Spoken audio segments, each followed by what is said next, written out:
Hello, my name is Rosine and I am going to show you a few simple steps on how to set up a Pfumvudza plot or garden for maize. If you are new to the Pfumvudza concept, it is a concept developed by Foundations for Farming in Zimbabwe that is looking at how conservation agriculture can be used to achieve household food security. So Pfumvudza is a word from the Shona language and it means a new beginning or a new season. Now, a Pfumvudza plot is 16 meters by 39. That is actually only 1/16 of a hectare. It has about 52 rows. Each one of them can be able to produce a bucket or a small bag of maize that can feed the family for a week. And now 52 buckets that can feed the family for one whole year.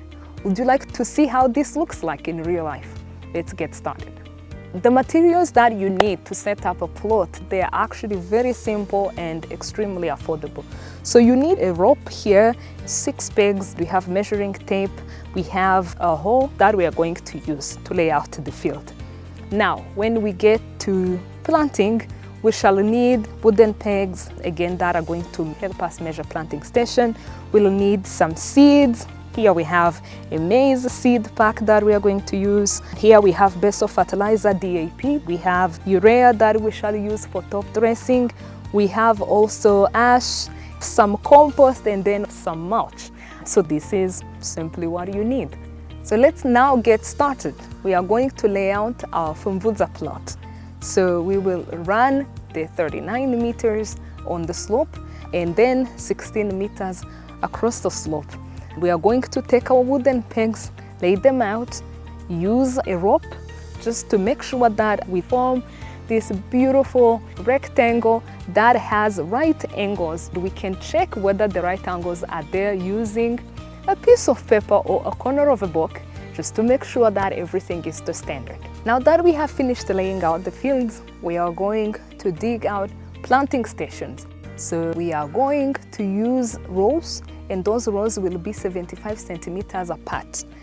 On those rows, there'll be holes dug, and the holes or planting stations shall be 60 centimeters apart. We shall use our hoe and make sure that the center of the hole blade is exactly on the 60 centimeter mark. If we are going to use compost, we are going to dig a 15 centimeter deep hole. But if you will use a synthetic fertilizer, you'd only dig 8 centimeter deep hole. We are going to add some farm inputs. We are going to use a bottle cap of lime, and if you want to use ash, you can use double the rate. And we are going to apply it to our holes exactly 1 month before planting.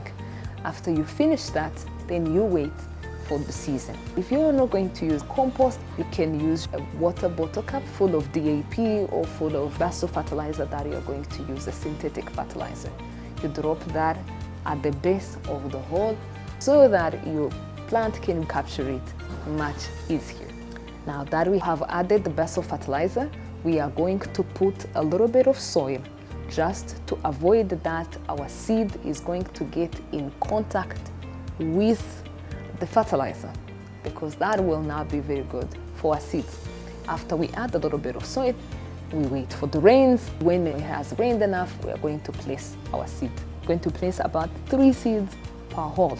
Now, we want an average of 2 plants per hole, but we are going to add the 3rd seed just in case the germination rate is not 100%. Anything can contribute to poor germination rate, be it the rains, be it seed quality, be it any other factors. After we have laid all our 3 seeds, you are going to cover the seed. Between where you place the seed and the top of the hole, there should be about 5 centimeters. So you cannot bury your seed too deep, and you cannot leave it on the surface, because any of those things will cause that your plant doesn't grow well. So you need to make sure these important steps is followed and you have an excellent germination rate. Well, now that we have planted our seeds, we are going to cover it with mulch and now wait for emergence. Thank you so much for staying with us to watch how to plant and to set up a Pfumvudza plot for maize. We hope you enjoyed seeing this God-given solution to feed our families and our nations. We hope that you try planting a Pfumvudza plot next time you are in your garden.